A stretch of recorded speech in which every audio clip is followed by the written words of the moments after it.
हाँ मित्रों, good morning. तो हम लोगों ने पहले नंबर पढ़ा, जेंडर पढ़ा, पर्सन पढ़ा, केस पढ़ा। आज हम लोग देखेंगे इन चारों का कंबाइंड स्टडी क्या होता है। इन चारों को एक साथ मिलाकर हम लोग आज देखेंगे। एक मैं यहाँ पर चार्ट बनाया हूं, बोर्ड पे आप लोग देखें। पहला कॉलम में पर्सन है, दूसरा कॉलम में नंबर है, तीसरे में जेंडर है और चौथे में केस है, जो नॉमिनेटिव केस, ऑब्जेक्टिव केस और पोसेसिव केस में बटा हुआ है। हम लोग जानते हैं कि पोसेसिव केस भी दो तरह का होता है, एक होता है एडजेक्टिव और एक होता है प्रोनाउन। जैसे हम लोग देखेंगे फर्स्ट पर्सन के सिंगुलर नंबर मेस्कुलिन और फेमिनिन में आई होता है, अर्थात आई को मेल और फीमेल दोनों यूज करते हैं और यह सिंगुलर नंबर होता है फर्स्ट पर्सन का। आई का ऑब्जेक्टिव केस मी होता है मित्रों, और इसी आई का पोसेसिव केस पोसेसिव एडजेक्टिव में देखेंगे तो माई होता है, और पोसेसिव प्रोनाउन के नजर से देखेंगे तो माइन होता है। इनकी विस्तृत चर्चा जब हम लोग प्रोनाउन का अध्ययन चालू करेंगे तो उसके अंदर मिलेगा, लेकिन चूंकि हम लोग नंबर, जेंडर, पर्सन, केस का अध्ययन का एंडिंग कर रहे हैं, चारों जो है कि समाप्ति की कगार पे है, इसीलिए मैं आप लोगों को ये चारों का रिलेशन बता रहा हूं। तो फर्स्ट पर्सन सिंगुलर नंबर में स्कूलिंग फेमिनिन जेंडर में आई होता है, और इसका हिंदी भी मैं लिखा हूं, आई मीन्स मैं और मैंने का उपयोग हम लोग जब चालू करेंगे अपना सेंटेंस, तो मैंने का उपयोग किस टेंस में किया जाता है इसकी चर्चा हम लोग करेंगे। मी मतलब होता है मुझको, माई मतलब होता है मेरा, मेरी, और माइन मतलब भी होता है मेरा, मेरी। जब फर्स्ट पर्सन के सिंगुलर नंबर को पोसेसिव एडजेक्टिव की तरह यूज करते हैं तो माई होता है, और जब पोसेसिव प्रोनाउन की तरह यूज करते हैं तो माइन होता है। इसी प्रकार मित्रों, फर्स्ट पर्सन का प्लूरल में आता है, मेस्कुलिन फेमिनिन दोनों में यूज होता है, जिसको हम लोग वी बोलते हैं।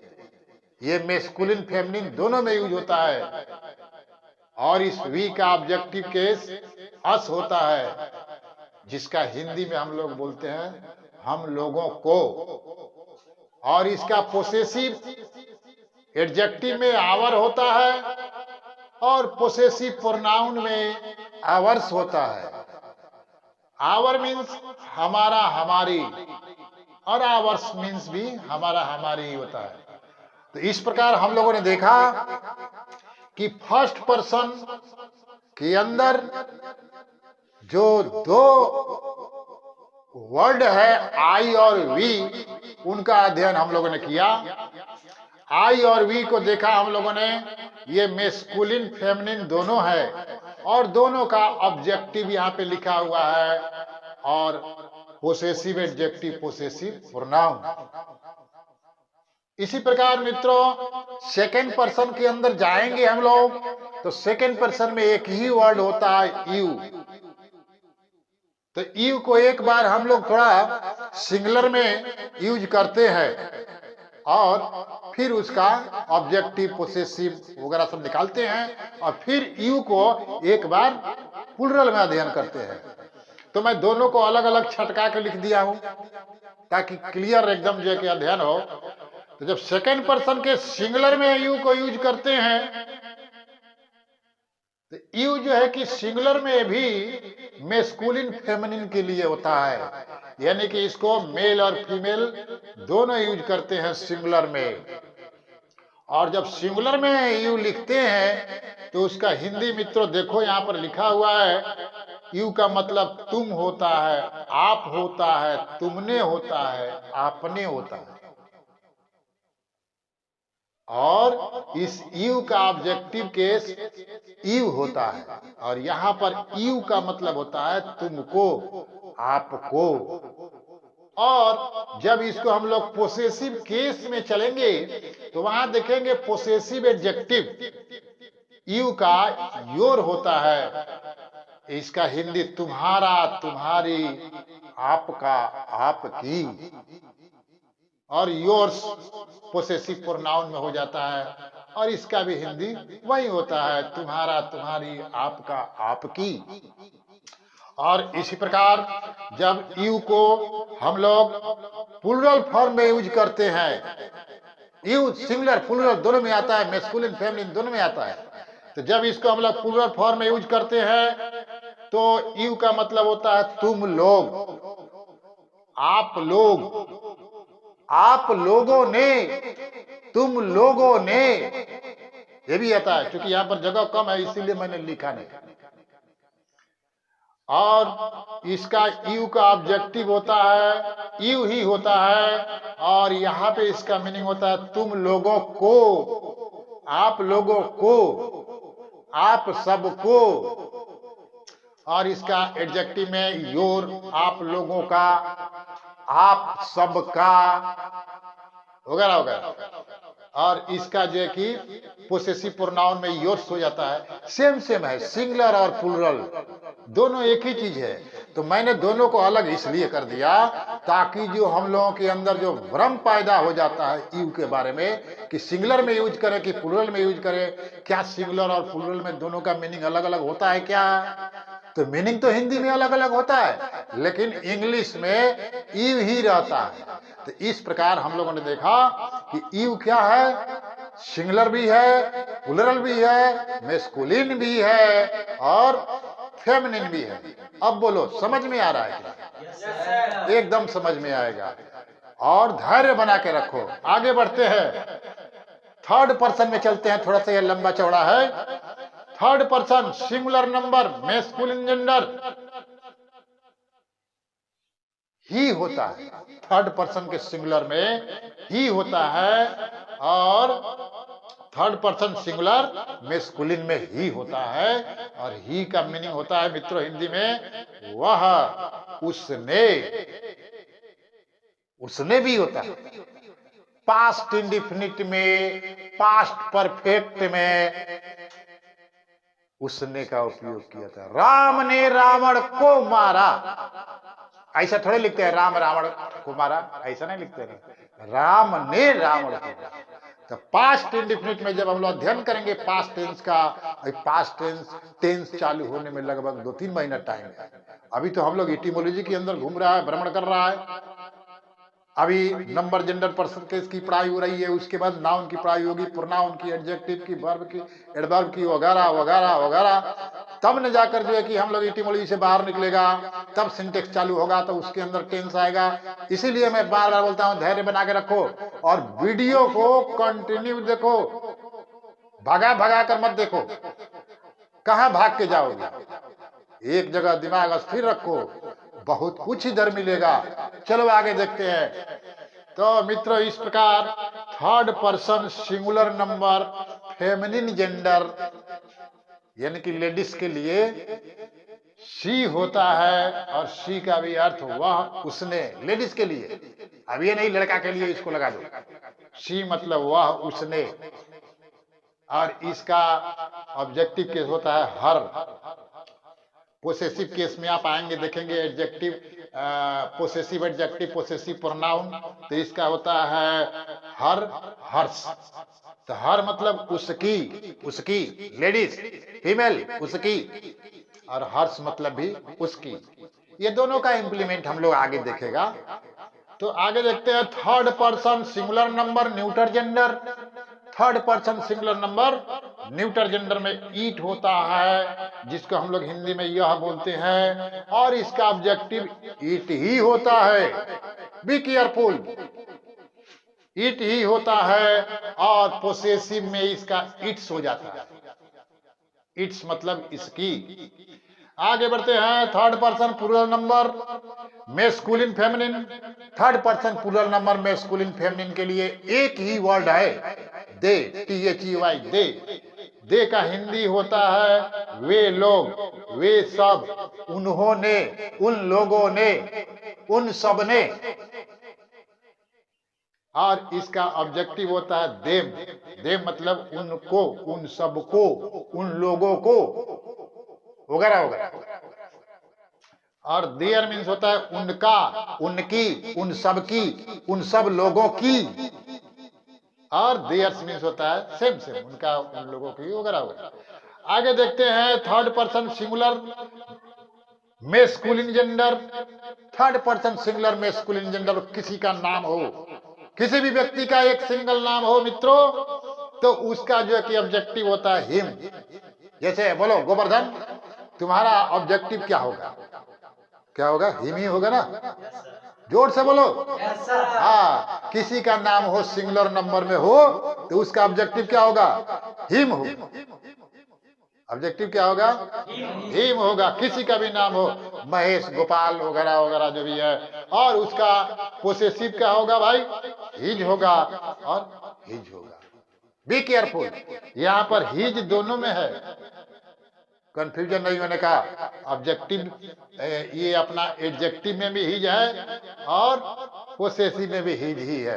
आगे बढ़ते हैं। और third person singular number feminine gender, कोई नाम हो, लड़की का नाम हो, लेडीज का नाम हो, सिंगुलर नंबर हो, एक नाम हो, तो उसके लिए ऑब्जेक्टिव में क्या आता है? हर आता है, और इसमें हर और इसमें हर्ष आता है। गौर से देखो, जो ही का है वही एक नाम प्लूरल का मेस्कुलिन का है, और जो शी का है वही जो है कि किसी नाम फेमिनिन का है। Same same. ही का देखो, एनी नेम देखो मेस्कुलिन में। इसको थोड़ा अपना स्क्रीनशॉट लेने का और अध्ययन करने का। मैं साइड में हो रहा हूं, फटाफट करो। हाँ, ओके, आगे बढ़ता हूं। तो इस प्रकार हम लोग थर्ड पर्सन प्लूरल में भी देख लेते हैं। मेनी नेम हो, एक से ज्यादा आदमी आएगा, तो उसके लिए हम लोग ऑब्जेक्टिव केस देम। जैसे मोहन, गोपाल एंड श्याम, अब इनका ऑब्जेक्टिव क्या हो जाएगा? देम हो जाएगा, देम। और इनका पोसेसिव एडजेक्टिव देयर, और पोसेसिव अपना प्रोनाउन हो जाए कि देयर हो जाए। तो इस प्रकार हम लोगों ने देखा है कि ये जो है कि combined study number gender person case का हम लोगों ने किया। अब चलते हैं हम लोग ट्रिक के तरफ। है, आप लोग तो जानते हैं कि पहले मैं ट्रिक नहीं बताता हूं, ट्रिक से हमको नफरत है। ट्रिक से पढ़ने वाले स्टूडेंट कमजोर हो जाते हैं मित्रों। पहले क्या है? पहले पढ़ाई करो, पढ़ाई करने के बाद ट्रिक अपने आप बनाओ, निमिक्स बनाओ, दूसरे का नकल मत करो। अपना एक ऐसा रास्ता बनाओ जिस रास्ते पर दूसरे लोग चले। ये नहीं कि दूसरे का रास्ता अपना लिया उसी पर दौड़ रहा है। अपना ट्रिक बनाओ। तो चलो हम लोग चलते हैं। हम लोग जानते हैं कि हिंदी में 7 केस होता है। कर्ता ने कर्म को कर्ण से, संप्रदान को के लिए, अपादान से, संबंध काकी के अधिकरण में पर, संबोधन हे अरे हाय, होता है ना। चलो यहां पर देखते हैं, गौर से देखो। किसी सेंटेंस के अंदर कर्ता स्वतंत्र भवति तस्य अनुसारणी क्रिया, और कर्ता का चिन्ह होता है ने, और कर्म का चिन्ह होता है को। कर्म का चिन्ह क्या होता है? को। अगर किसी सेंटेंस के अंदर कर्म को पहचानना है, कर्म मतलब ऑब्जेक्ट, ऑब्जेक्ट को पहचानना है।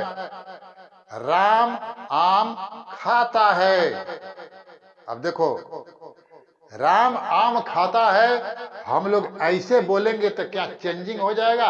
राम आम को खाता है, ऐसा बोलने से कुछ चेंजिंग हो रहा है? नहीं हो रहा है। तो आम के साथ को आ रहा है, तो आम ऑब्जेक्टिव केस में हो गया, यहां पर को छिपा हुआ है। तो इस तरह ऑब्जेक्टिव केस का चिन्ह होता है को। राम आम खाता है, राम आम को खाता है, बोथ आर सेम। ऐसा थोड़ा हम लोग बोलेंगे राम को आम खाता है, तो राम के साथ को लगाते हैं तो सेंटेंस का अर्थ बदल जाता है। लेकिन वही को जब आम के साथ लगाते हैं तो नो डिफरेंस, राम आम को खाता है। इस प्रकार हम लोग कह सकते हैं कि मैंगो के अंदर, आम के अंदर ऑब्जेक्टिव केस है।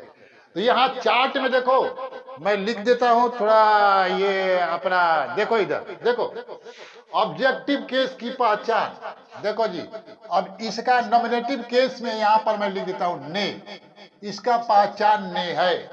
राम ने रावण को मारा, ने तो कर्ता ने, नॉमिनेटिव केस को हम लोग हिंदी में कर्ता बोलते हैं, मराठी में प्रथमा विभक्ति कहा जाता है, प्रथमा। और ऑब्जेक्टिव केस का मैं यहां पर लिख देता हूं मित्रों, इसका चिन्ह होता है को, इसका चिन्ह होता है को। देखो मैं बढ़ा दिया इतना, को इसका चिन्ह होता है को।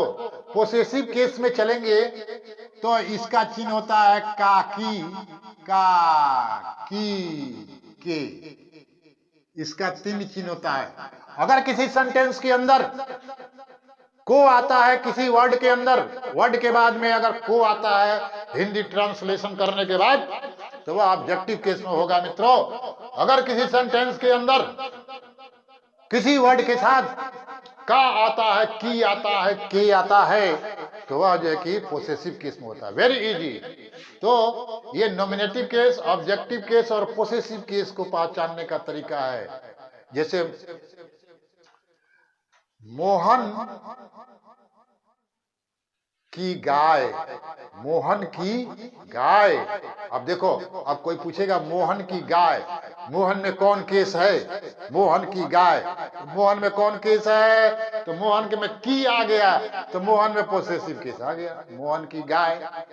तो काकी के जहां भी ये दिखाई पड़ता है हिंदी ट्रांसलेट करने के बाद इंग्लिश सेंटेंस को, तो इस तरह जो है कि हम लोग पोसेसिव केस पहचान लेते हैं। अगर किसी वर्ड के साथ को आता है तो जो है कि ऑब्जेक्टिव केस होता है। और डूअर जो होता है किसी सेंटेंस के अंदर, जिसके साथ ने एडजस्ट हो सकता है, जिसके साथ ने लगाने पर कुछ परिवर्तन नहीं पड़ता अर्थ में, प्लस इतना ही नहीं, सब्जेक्ट का विश्लेषण हम लोग नेक्स्ट वीडियो में करेगा।